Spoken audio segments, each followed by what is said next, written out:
Sir Oliver, do you trust the Prime Minister? I certainly trust that he intends to get this deal, which is the crucial question, and I'm going to support him in doing so by voting for the second reading and right the way through the bill, because I think his deal is the deal that will get us out in an orderly fashion. And I've always believed that that's the one thing that really matters. I said about 18 months in the House of Commons, I vote for any deal. I'll vote for this one. Why did you skewer him yesterday, then? Because yesterday wasn't about the deal, despite all the hype. Yesterday was about the question whether the Benn Act will still be effective and whether we'll get an extension if, for any reason, we haven't got the deal completed by the 31st of October.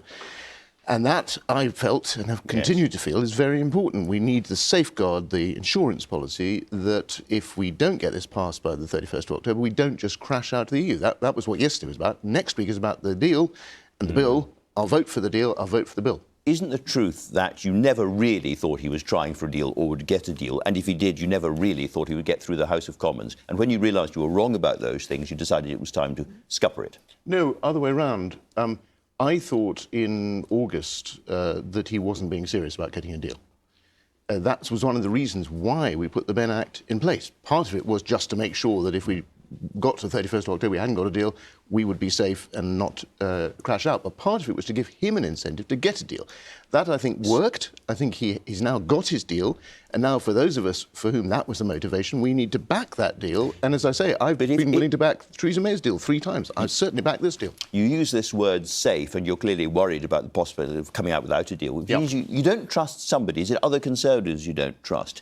At the last minute to kind of bring the House down and get us out without a deal? It's not that I don't trust anybody, it's that politicians actually, I know it's very unfashionable, actually do have convictions and beliefs. And when they're faced with particular bits of the bill, there's too high a risk that a narrow majority at second reading, which we'll probably get on Tuesday, I hope, could evaporate as we go through. And I'm very concerned to make sure that if it did evaporate at any stage, despite the fact I shall be voting for it all the way through, then we don't crash out. So no new traps, no new plans to cause problems for the government next week as far as you're concerned? No, I'm absolutely behind the government now. As long as they continue with this bill, continue with the deal, I will support it. I will vote for it, as I did for Theresa May 3 times, because I think that's the right thing for this country, to get out in an orderly fashion. A guarantee there will be no more Oliver Letwin amendments of any kind next week? There will be no more Oliver Letwin amendments next week because they don't need to be. I'm in support of the bill. And let me ask you about, as it were, the motivation behind all of this, because you were actually named by Number 10 as somebody they accused of colluding with foreign powers, was the phrase used. Yes, it was the most extraordinary. Were you colluding with any foreign powers? No, I haven't colluded with anybody at all. I have colluded with other MPs across party, which I know annoys some people, but I think is a sensible way to do politics. I've colluded with the Lords, because that's another part of our parliament, and I think that's what politicians should do, work together. That's what I call it, rather than colluding. Specific Lord Panic, David Panic, there's a lot, again, allegations that, if I may put it this way, he was kind of pulling your strings, that he was behind what you were doing yesterday, and he has said himself that he was helping you draft the legislation. Yes, we've had some of the best lawyers in the land who are in the House of Lords working for us without being paid by anybody, I may say, purely pro bono, and I'm extremely grateful to them. I hope people would agree that it's a good idea that when you're putting forward legislation, it should be proper professional legislation that really first-class lawyers have looked at. So now you've got your way, as it were. The letter has been sent, albeit crossly, by the Prime Minister to Brussels. Are you now convinced and happy that the extension will be granted and that, therefore, the prospect of us leaving the EU without a deal at the end of this month is gone? Look, we can never tell what the EU will do, and we can't control what the EU will do. We've always been clear about that. And there's always a slight risk that they wouldn't give an extension. My own gut instinct has been all the way along that if we got to the end and we were going to crash out otherwise, and we'd made a request for an extension, very probably the EU would say, have an extension. Are we not still in the same situation as we always were, in the sense that if this bill goes through and we leave the EU and we're now into the next period of negotiations, at the end of next year, December 31st, 2020, we're again facing the prospect, if we haven't got a trade deal at that point, of leaving without a deal? Well, the situation's a bit better than that, because if we get this deal across the line, and with support of people like me, I hope we can, I think we probably will, and we're exiting on or near to the 31st of October, and we move into the transitional implementation phase where nobody will spot the difference, and there's a proper negotiation of a free trade agreement. I am convinced, I do trust that the Prime Minister is going to try and get a sensible free trade agreement. If that isn't achieved by 2020, as you say, there is a specific provision in Article 50 for that to be extended up to 2022. And I think long before 2022, it should be possible to get a proper... That, of course, the Prime Minister. I know, but he said on various occasions he's not going to do various things that actually... So you don't trust him?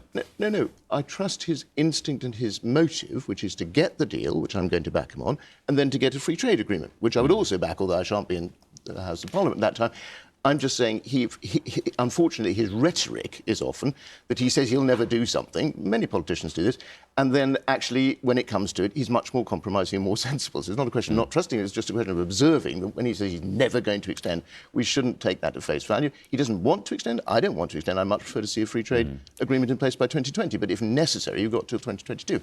If we ask the question, why are Brexiteers so angry with you at the moment, and so many of them believe that you're really against the whole project, you don't want us to leave the EU, you only have to look at the list of people who backed your amendment yesterday. Every single anti-Brexit MP backed your amendment. It was a kind of coalition of the anti-Brexit forces in Parliament, which leads many people to think behind the reasonable and urbane exterior, Oliver Letwin is against Brexit, and this is part of a plot to stop Brexit happening. Yes, I know. It's very sad that people do get to thinking that if you are in alliance with people who have a different agenda, and I was in alliance with people who had different agendas. Yes, of course, most of the people voting for these things have been all the way along people who didn't want Brexit or passionate about a referendum or whatever it may be.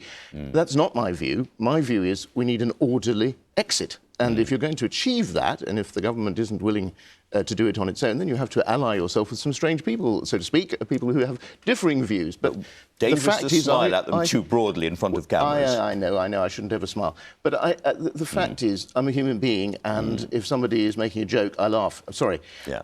The truth is that there's something really important at stake here, which is the question, is our country going to try to achieve some compromise solution that gets an orderly exit where, yes, OK, the people I was working with yesterday are going to be dissatisfied because it's not remaining and it's not a referendum, and the people who are on the extreme end of the Brexit spectrum are going to be dissatisfied because it's not a clean break, as they call it, and a disorderly exit.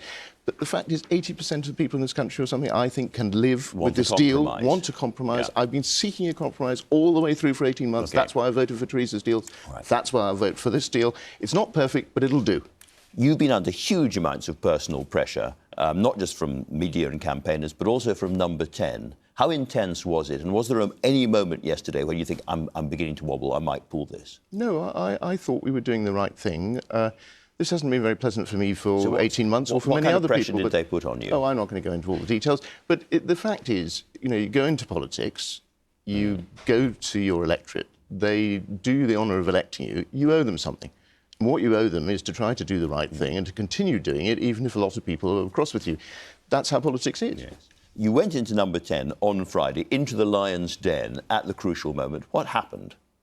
Well, the Prime Minister and I had various conversations, and I had some conversations with officials. I'm not going to... Friendly conversations? Yes, perfectly, actually. I mean, the sad truth is, so to speak, that between politicians, on the whole, relations are perfectly amicable, and Boris is a very charming man. And he was quite emollient in his speech in the House of Commons yesterday. The first part of the speech, anyway, was trying to reach out to the 48%. Yes, I thought he had a good tone, yeah. But that didn't influence you on the day.